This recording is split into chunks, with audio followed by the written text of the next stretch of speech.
श्रोताओं नमस्कार, बहुत बहुत स्वागत करते हैं आपका इस भेंट वार्ता में। मैं हूं आज आपके साथ दीपक निषाद और हमारे साथ इस भेंट वार्ता में बातचीत करने के लिए बेहद खास मेहमान हमारे बीच उपस्थित हैं। आप हैं आचार्य रागानुगानंद जी। आप योग गुरु के रूप में प्रतिष्ठित हैं और आध्यात्मिक शिक्षक के रूप में भारत भर में आप भ्रमण करते हैं और आध्यात्मिक रूप से उन्नयन करने के लिए देश में नागरिक समाज के विकास के लिए लगातार अनवरत कार्यरत हैं। आपका हम बहुत बहुत स्वागत करते हैं आचार्य जी। जी आपका भी अभिनंदन है, स्वागत है और श्रोताओं को भी मेरा हार्दिक नमस्कार। सबसे पहले आचार्य जी, आपका नाम जो है रागानुगानंद, इससे ही हम शुरुआत करना चाहेंगे क्योंकि बहुत एक यूनिक, बहुत अद्वितीय, अनुपम नाम है आपका। तो इसका अर्थ क्या है? यह एक संस्कृत नाम है, तो इसका अर्थ है आचार्य माने होता है आध्यात्मिक शिक्षक। कहा गया है आचरणात् पाठेति जह सह आचार्य, जो अपने आचरण से दूसरे को सिखाता है, समझाता है, बताता है, जो जीवन जी करके अपने आचरण से दूसरे को बता रहा हो, सिखा रहा हो, उसको बोलते हैं आचार्य। और रागानुगानंद, रागानुगानंद को अगर आप स्प्लिट करें, इसको अलग करें, संधि विच्छेद करें, तो राग प्लस अनुराग प्लस आनंद, रागानुगानंद। राग माने होता है इस संसार से प्रेम और अनुराग माने होता है इस संसार का जो बनाने वाला है, सृष्टि करता है, उससे प्रेम। तो संसार से भी लगाव हो और सृष्टि का जो करता है, जो धरता है, उससे भी लगाव हो, दोनों से। अनुराग माने उससे प्रेम, बनाने वाले से प्रेम। और आनंद माने आनंद, आनंद एक पर्याय है ब्रह्म का। तो इसका भाव यही है कि हे प्रभु मैं तुम्हें प्यार करता हूँ और मेरे प्यार को देख करके, मेरे प्रेम को देख करके तुम बहुत प्रसन्न होते हो, खुश होते हो, आनंदित होते हो। तो उस आनंद को देख करके मैं भी आनंदित होता हूँ। यह है रागानुगानंद जी, आचार्य रागानुगानंद। बहुत ही सुंदर नाम है आचार्य जी, जिसमें राग भी है, अनुराग भी है और आनंद भी है जी। आनंद जो है दुनिया की एक बहुत दुर्लभ अवस्था आजकल हो गई है। और चूंकि हम योग की बात कर रहे हैं और योग के माध्यम से हम सर्वांगीण विकास की बात करते हैं, सर्वांगीण सुख की बात करते हैं और दुनिया में एक सदचित आनंद की अवस्था को प्राप्त करने की बात भी करते हैं। तो ये आनंद जो कहीं गुम सा हो गया है हमारे बीच में, हमारे दुनियावी आपाधापी में, इस आनंद को हम कैसे योग के माध्यम से या आध्यात्म के माध्यम से प्राप्त करें? देखिए, जो आनंद की जो अनुपस्थिति है आज मानव समाज में, उसका सबसे बड़ा कारण है नैतिकता का अभाव। नैतिकता का अभाव। अगर तुम आनंद की अनुभूति करना चाहते हो तो तुम्हें नैतिकता को जीवन में उतारना ही पड़ेगा, जिसको जम और नियम भी कहा जाता है, जिसमें अहिंसा, सत्य, अस्तेयम, अपरिग्रह और ब्रह्मचर्य है। और दूसरा जो पार्ट है नैतिकता का, वह शौच, संतोष, तपह, स्वाध्याय और ईश्वर प्रणिधान। तो यह 10 अंग है नैतिकता के। इसको जो पकड़ के रखेगा, देखेंगे आर्थिक तंगी भी हो सकती है, आर्थिक प्रचुरता भी हो सकती है। जिस किसी भी परिस्थिति में रहेगा अपने जीवन के, और जहां कहीं भी रहेगा, वो प्रसन्नचित रहेगा, आनंदित रहेगा। भगवत प्रेम, भगवत कृपा उसके साथ हमें सदैव बनी रहेगी और वह आनंदित रहेगा। जो योग का भी पालन करेगा और नैतिकता अगर जीवन में नहीं है, तो देखेंगे योग का पालन हो नहीं सकता है। In the essence of morality you can not practice योग meditation. Morality is must and must in every case, in every stage. अगर वह है तो योग की शुरुआत वहीं से होती है। जब नैतिकता का पालन आप करते हैं जीवन में, वहां से योग की शुरुआत होती है।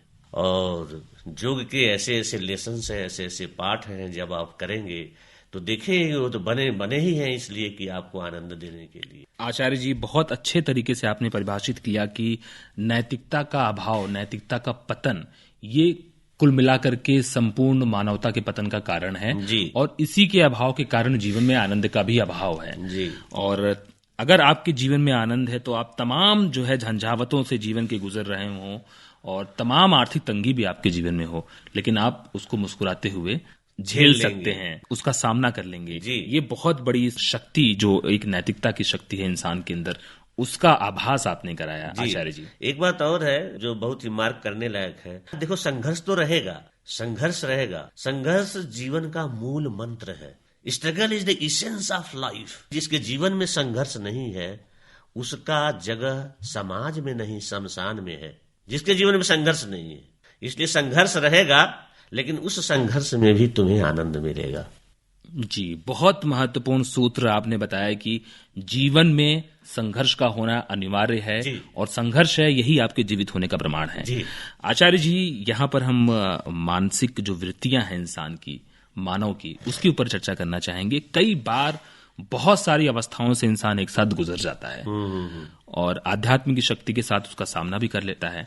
और आप लोगों ने चूंकि उसकी साधना लंबे वर्षों तक की है, तो आपके लिए तो जीवन की वो वृत्तियां कोई बहुत बड़ी चीज नहीं है, लेकिन एक आम इंसान के लिए वो बहुत मुश्किल पैदा करता है। तमाम जो ईर्ष्या है, द्वेष है, राग है, अनुराग है, मोह है, माया है, तमाम चीज जो आदमी अपने आए दिन जीवन में महसूस करता है, फेस करता है, सामना करता है, इन वृत्तियों से कैसे एक आम इंसान, खासकर हम युवाओं की बात करें, क्योंकि युवा पीढ़ी जो है देश की कर्णधार है, हमारी भावी पीढ़ी है, इसी पे हमारे देश का भविष्य टिका हुआ है, बहुत कम अवस्था में ही विचलित हो जाती है और इन वृत्तियों का सामना नहीं कर पाती है। उसके लिए आप क्या कहना चाहेंगे, योग शक्ति भी और आध्यात्म शक्ति भी? जी, ये बड़ा अच्छा प्रश्न है आपका। देखिए, अष्टपाश और खड रिपु, इसी में जीव आबद्ध है, बंधा हुआ है। अष्टपाश है काम क्रोध मद मोह लोभ मत्सर्य, और एक खड रिपु है काम क्रोध मद मोह लोभ और मत्सर्य, और अष्टपाश है घृणा शंका भय लज्जा कुल शील मान जुगुप्सा। तो इसी में दुनिया के जितने भी जीव हैं, चाहे कोई भी हो, किसी भी स्तर पर हो, इसी 8 और 6 14 चीजों में बंधा हुआ है। तो इससे निकलने का निजात यही है कि देखो, खडरिपु को नियंत्रित करना तुम्हारे जीवन का लक्ष्य नहीं है। फिर मैं दोहराता हूँ, खडरिपु काम क्रोध मद मोह लोभ और मत्सर्य, इसको नियंत्रित करना तुम्हारे जीवन का उद्देश्य नहीं है। लेकिन आगे सुनिए, आगे क्या कहते हैं कि तुम नैतिक नियमों में इतना मजबूत हो जाओ, इतना कस के पकड़ लो कि खडरिपु तुम्हारी दासता स्वीकार कर ले। फिर वही बात आ जाती है जो हम बात कर रहे थे नैतिकता की। नैतिकता में जो आदमी जितना मजबूत है, देखेंगे सबसे पहले अष्टपाश घृणा शंका भय लज्जा, यह आदमी के पैदा होने के बाद में थोपा गया है समाज में। लेकिन जो खडरिपु है काम क्रोध मन मोह लोभ और मत्सर्य, यह इनबॉर्न है, पैदाइशी है, मन के साथ अटैच है। और जो घृणा शंका भय लज्जा है, कुलशील मान जुगुप्सा, मैं बड़े खानदान से हूँ, बड़ा सुंदर हूँ, बड़ा धनी हूँ, किसी को देख करके हे दृष्टि से आदमी देखने लगता है, घृणा की वृत्ति जग जाती है, किसी को देख के शंका होने लगता है। ये सब सारी चीजें ये समाज में जब आदमी जैसे जैसे ग्लैंड्स डेवलप होते हैं, यह थोपा जाता है, समाज में इस तरह का परिवेश होता है, उसका प्रभाव पड़ता है। नैतिक नियमों में इतना मजबूत हो जाओ कि खडरिपु तुम्हारी दासता स्वीकार कर ले। सबको घुमा फिरा करके देखेंगे, साधना मार्ग में आएंगे, तब यह पता चल जाएगा कि जितना कस के आप नैतिक नियमों को पकड़े हैं, आपकी यह योग विद्या भी आसान हो जाएगी, ध्यान साधना सब अच्छी तरह से होने लगेगा, आप हमेशा आनंद में डूबे रहेंगे।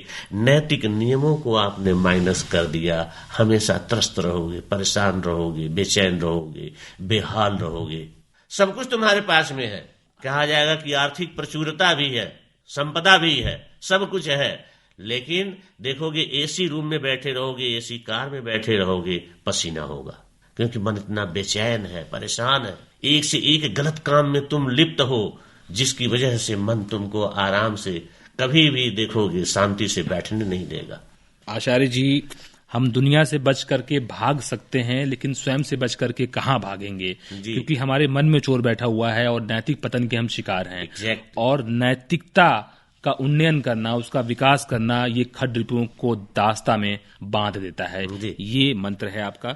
यहाँ पर एक थोड़ा सा दीगर विषय के ऊपर चर्चा करना चाहेंगे, क्योंकि दुनिया जो है आजकल तकनीकी की हो गई है और कई बार हम तकनीकी के भी दास हो गए हैं। हम तकनीक को नहीं चला रहे हैं, टेक्नोलॉजी को हम नहीं चला रहे हैं, टेक्नोलॉजी हमें चलाने लगी है और हम कहीं ना कहीं उसके दास हो गए हैं, स्लेव हो गए हैं, गुलाम हो गए हैं। तो मोबाइल ने हमारी स्मरण शक्ति पर भी बहुत गहरा असर किया है, युवा पीढ़ी के ऊपर। हम पहले 200, 250, 500 मोबाइल नंबर फिंगर टिप्स पे हुआ करते थे, लेकिन आज हमें चीजें याद नहीं रहती हैं।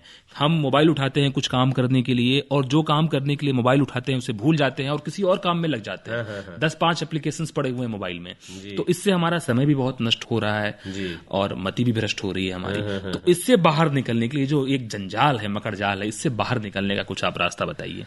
देखिए, साइंस की जो कुछ भी देन है, विज्ञान की जो कुछ भी देन है, हमेशा दोनों भाग रहते हैं, मेरिट भी है, डिमेरिट भी है, आशीर्वाद भी है, अभिशाप भी है। अगर आप इसका सदुपयोग करते हैं तो यह आपके लिए आशीर्वाद है, बहुत बड़ा है आशीर्वाद है। इससे कितना आप काम ले रहे हैं, कितनी पॉजिटिव चीजें हैं, यह नॉलेज का खजाना है। आप चाहें तो देखें, सब कुछ देख रहे हैं आप, कुछ सेकंड में सारी जानकारी आप हासिल कर सकते हैं। तो यह एक वरदान है जो विज्ञान की देन है। सही दिशा में अगर सही उपयोग कर रहे हैं, वही गलत उपयोग कर रहे हैं तो और बहुत सारी चीजें, इसमें कूड़ा करकट भी भरा हुआ है जो आपके मन को खराब करेगा, मन को दूषित करेगा, मन की शुचिता को भंग करेगा। आप इंसान है, हो सकता है जानवर बना दे, ऐसा भी है। तो ये आदमी के ऊपर है कि अपने को तो संयमित तो होना ही पड़ेगा। जहां संयम नहीं है तो आदमी जो दूसरा पार्ट है उसको वरदान नहीं साबित होकर के अभिशाप साबित हो जाएगा। जिसकी वजह से आज देख रहे हैं समाज में इतना सारा जो नवयुवक हैं या जो कोई जहां भी है, हर जगह आदमी परेशान है। इतनी सुसाइड केसेस होते हैं हमारे नवयुवकों के अंदर, इतने नशे के शिकार और बहुत सारी चीजें। तो इससे यही करने के लिए हमेशा गुरुदेव जो मैकेनाइजेशन है, ऑटोमेशन है, जो विज्ञान की देन है, इसको हमेशा वो प्रमोट करते थे। इसके खिलाफ हम बिल्कुल नहीं है। हमेशा विज्ञान की प्रगति होते ही रहना चाहिए। जय विज्ञान का जो नारा है वो बहुत सही है। यह विज्ञान को आगे ही बढ़ते जाना है, इसको हमको सपोर्ट करना चाहिए। विज्ञान का जो वरदान, जो सही चीज है, जो मेरिट है, उसको हमको स्वीकार करना चाहिए और जो डिमेरिट है उसको हमें किनारे रखना चाहिए। फिर बात वही आती है कि हमें संयम तो रखना ही पड़ेगा। अपने ऊपर अगर संयम है, नियंत्रण है, तो देखिए ये कितना बड़ा एक वरदान साबित होगा। वही है विज्ञान की जो मेरिट है, साइंस की जो मेरिट है, हमें उसके साथ आगे बढ़ना है, उसके अच्छाइयों को स्वीकार करना है, बुराइयों को माइनस करना है, किनारे करना है। और इसके लिए मंत्र है कि आपको संयमित रहना है। आपको ये तय करना है कि चीजों को आपको कैसे नियंत्रित करना है, कितना उसका इस्तेमाल करना है और कितना वो आपके जीवन में दखल दे रहा है, नुकसान पहुंचा रहा है, उसे भी समझ करके उससे बाहर निकलना है। और संयम उसका एक बड़ा मंत्र है। यहाँ पर आचार्य जी, हम चर्चा के आखिरी चरण में आपसे एक बात और जानना चाहेंगे। चूंकि योग की बात दुनिया कर रही है आजकल, और अभी G20 की बैठक भी भारत में हुई है। जी जी जी। और इसमें हम वसुधैव कुटुंबकम का एक जो नारा है, one earth one family and one future की बात हो रही है। और पूरी दुनिया में भारत जो है, कहीं ना कहीं उसकी जो ट्रेडिशनल मेडिसिन प्रैक्टिसेस है वो उसको एक नेतृत्वकर्ता की भूमिका में खड़ा करती है, स्थापित करती है। और इसमें जब हम बात करते हैं तो योग का जो स्थान है बहुत ऊपर आता है। तो इन सारी चीजों को देखते हुए एक होलिस्टिक हेल्थ केयर की बात अगर हम करें तो उसमें योग जो है दुनिया के लिए कितना बड़ा उपहार है भारत की तरफ से? बहुत बड़ा उपहार है। ये तो भारत की तरफ से, अब क्या कहें, जहां भी इंसान बसा हुआ है, जब योग करेगा तो योग is the way of life. जो भी योग करेगा तो जो संयम का अभाव है और जो तरह तरह की चीजें हैं, वृत्तियां परेशान कर रही हैं, खडरिपू परेशान कर रहा है, आप देखेंगे नैतिक नियमों का पालन करते हुए जब आपका योग शुरू होगा तो योग में ही ऐसे ऐसे पाठ हैं, क्योंकि उसका विज्ञान ही ऐसा है योग का कि उसका जब आप अभ्यास शुरू करते हैं तो धीरे धीरे धीरे धीरे आपकी सांस की गति धीमी होने लगती है। इस विज्ञान को जरा समझिए। श्रोताओं, आपसे निवेदन है कि इसको ध्यान से सुने। जो योग जब हम करते हैं, उसका जब हम पाठ शुरू करते हैं तो इसमें विज्ञान ही एक ऐसा विज्ञान है उसके अंदर कि सांस की गति धीरे धीरे धीमी होने लगती है। जैसे जैसे सांस की गति धीमी होगी, देखेंगे आपका मन शांत होता जाएगा। जैसे जैसे सांस की गति तेज होती है, मन अशांत और चंचल होता जाता है, क्रोध जगता है। आज सारी निगेटिविटी आप देखेंगे आदमी शिकार होगा जब मन चंचल रहेगा। तो सांस की गति तेज होगी, सांस की गति तेज होगी तो देखेंगे क्रोध भी जगता है, और आदमी क्रोध में क्या क्या नहीं कर डालता है, अपना ही नुकसान कर डालता है, उसके संपर्क में जो है उनका नुकसान कर डालता है। तो यह जो विज्ञान है योग का, तो सांस की गति धीमी हुई और धीरे धीरे आपकी पॉजिटिव चीजें हैं, सकारात्मक चीजें हैं, उसका विकास होगा। और इतना ही नहीं, दुनियावी काम जब आप करोगे, सांसारिक काम काज में जो भी काम आपको मिला है, आप गवर्नमेंटल नॉन गवर्नमेंटल जहां भी आप जॉब में हैं, बिजनेस में हैं, जैसे भी हैं, आप जब आप काम करेंगे तो रोज आप अभ्यास कर रहे हैं योग का सवेरे शाम, तो इसकी वजह से आपकी सांस की गति धीमी है, मन शांत है, तो सांसारिक काम काज करते हुए भी मन शांत रहेगा। और जब मन शांत रहेगा तो इफिशियंसी एंड प्रोफिशिएंसी दोनों डेवलप हो जाएगी। आपका जितना भी टैलेंट है, प्रतिभा, उसको आप पूरी एकाग्रता के साथ में, पूरे संयम के साथ में उस काम में लगाओगे और देखोगे कि अव्वल दर्जे का काम करोगे, अच्छा से अच्छा काम करोगे। You will give your best wherever you are engaged. तो यह जानने की जरूरत है। इसलिए हम जब जाते हैं तो बार बार निवेदन करते हैं, चाहे यूनिवर्सिटी हो, कॉलेज हो, मेडिकल कॉलेज हो, सब पे बातचीत करते हुए अंत में यही है कि तुम्हें मेडिटेशन साधना करना ही पड़ेगा। और सही इंसानियत अगर जगाना चाहते हो, सही अपना उपयोग करना चाहते हो अपने लिए, समाज के लिए, किसी इंस्टीट्यूट के लिए, किसी संस्थान के लिए, और सबसे बड़ी बात देश के लिए और इस पूरे पृथ्वी के लिए, तो सही इंसानियत जग गई तो घृणा, शंका, भय, लज्जा, सब काम, क्रोध, मद, मोह, लोभ, ये सब सारी चीजें खत्म हो जाएंगी। ईर्ष्या, जलन, डाह सब कुछ चला जाएगा। आप सोचो सब कुछ है, और जो आदमी ईर्ष्या का शिकार होगा वो किस दौर से गुजर रहा होगा। अपने को ही जला जला के कुछ परमात्मा ने कमी नहीं दिया, सब कुछ है, लेकिन एक छोटा सा है, ईर्ष्या की वजह से वह जल जल के राख हो जा रहा है। तो हम निवेदन यही करेंगे लोगों से, श्रोताओं से, कि जहां भी हैं, जैसे भी हैं, लेकिन किसी आचार्य से आप यह योग सीखें और इसका अभ्यास करें। इसमें आपका ही लाभ है, आपका परिवार बनेगा, आप बनेंगे, देखेंगे समाज बनेगा और यह पृथ्वी बनेगा। बिल्कुल, आध्यात्म के साथ साथ जो है विज्ञान और प्रौद्योगिकी के क्षेत्र में भी हम आगे जा रहे हैं। और बहुत अच्छा आपने बताया कि योग और मेडिटेशन के बिना हम व्यक्ति का जो बेस्ट वर्जन होता है, उसका जो एक बेहतर विकल्प होता है, बेहतर स्वरूप होता है, वो बाहर नहीं ला सकते हैं। बाहर नहीं ला सकते। खुद के आंतरिक शक्तियों के बेहतर विकास के लिए, उभार के लिए योग और मेडिटेशन की बहुत आवश्यकता है। और आपके मन को ये अशांत और चंचल नहीं रहने देता है, शांत करता है, और उससे आप जो है एक बेहतर समाज की रचना करते हैं। प्रैक्टिकली आप देखिए ना, जब हम मेडिटेशन में बैठते हैं आंख बंद करके, हो सकता है उसके पहले मन चंचल, वो संसार में दिन भर हम काम काज करके आए, थके हैं, मादे हैं, हो सकता है कि कुछ प्रतिकूल परिस्थिति रही हो ऑफिस में। जब आके आप बैठते हैं 5 मिनट 10 मिनट में आपका चेहरा देखिए, बिल्कुल फूल की तरफ खिलने लगता है। जैसे जैसे मन शांत होगा, चेहरे का रंग बदलता जाएगा, इवन रंग बदल जाएगा, रोजी कलर हो जाता है।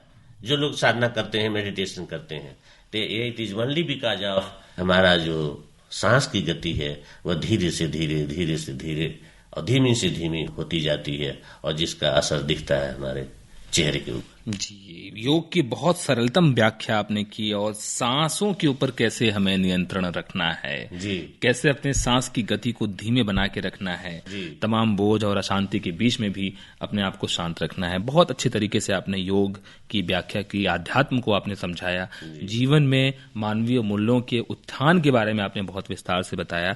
और एक पुष्प की तरह पूरी दुनिया, वसुधैव कुटुंबकम की हम बात करते हैं, पूरे संसार को एक हम कुटुंब मानते हैं, परिवार मानते हैं, तो कैसे पुष्प की तरह हम पुष्पित हों, पल्लवित हों और ऐसे ही आगे बढ़ते रहें, इसी कामना के साथ बहुत बहुत शुक्रिया अदा करना चाहते हैं आचार्य रागानुगानंद जी।